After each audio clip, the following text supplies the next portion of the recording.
From Buenos Aires, Argentina to Madrid, Spain, passing through London, Berlin, Rome, and New York, the pandemic caused by the novel coronavirus, which emerged in December in Wuhan, China, has completely changed the life on the planet.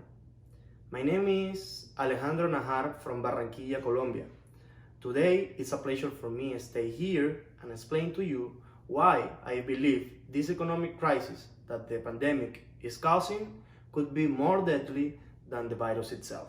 Today, close to 1 billion people are confined to their homes due to the coronavirus.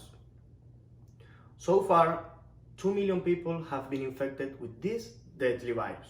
From these 2 million, 120,000 have died, and fortunately, more than 500,000 people have been able to get recovered.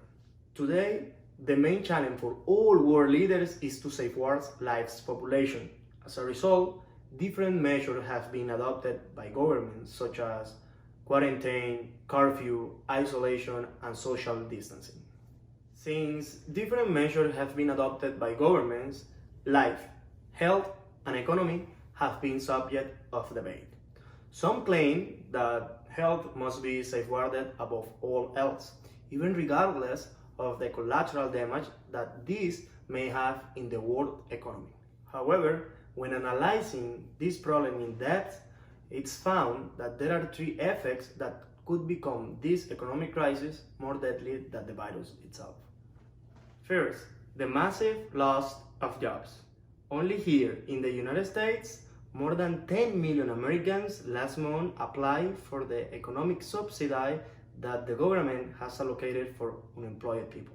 If we compare this data with the financial crisis in 2008, it is possible to say that this is something that has never been seen before, even at the highest peak of this financial crisis. Now, taking this panorama to developing countries, the situation could be even more critical. For example, in Colombia, where more than 50% of the population depend on what they call informal economy, people depend on going out to the streets and carrying out informal economic activities, such as selling and offering all kinds of products and services in order to make some money to meet their daily needs.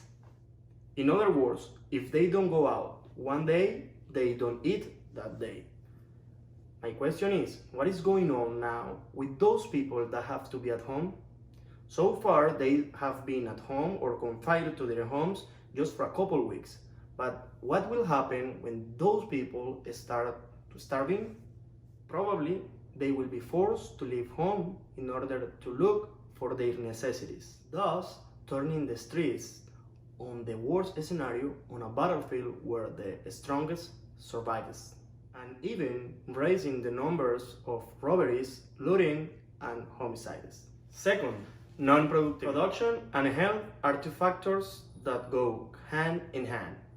Today, we can see how thousands of companies have been impacted by this coronavirus. Not only these companies have been forced to reduce their production, but also to reduce the purchasing power of people who depend on them. Yesterday, I was reading and I found a testimony of a twice cancer survivor, Michael Shawaski, who said that he has lost his job during this pandemic and can't afford the medicine he needs to stay alive. Like him, there are thousands of people around the world that face the risk of dying if they don't produce. This fact further confirms that having the population at home is not viable and can cause more deaths than the virus itself. Third, some governments' bankruptcies. For some people, the solution to these problems is that governments to implement social policies to support those people at risk. In order to have a clear idea of the impact that these social policies could have, it is necessary to understand where the resources that nations allocate to implement these social programs come from. Governments obtain resources from payment of taxes, oil, dividends, of goods and services of companies and public organizations, workers and employers' contributions to the social security system, as well as the financing that they hire.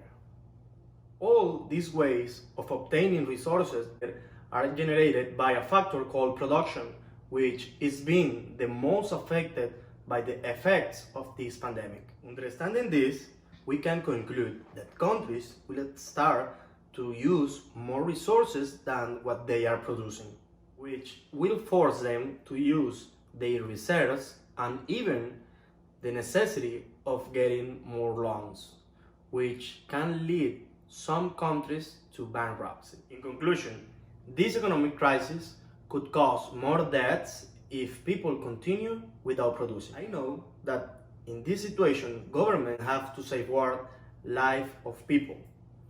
And the way that they can do it is safeguarding health, since without health there is no life. But unfortunately, without economy, there is no life either. So it is necessary that as the government places all its efforts to safeguard health and life of its inhabitants, at the same time, it is important to have a productive country. For this reason, I propose to return to production gradually, obviously implementing all the necessary measures, such as maintaining social distancing at work and transportation, the use of face masks, constant testings, constant hand washing, and implementing biosafety protocols that allow governments to continue acting on the basis of safeguarding life and protecting health. Thank you.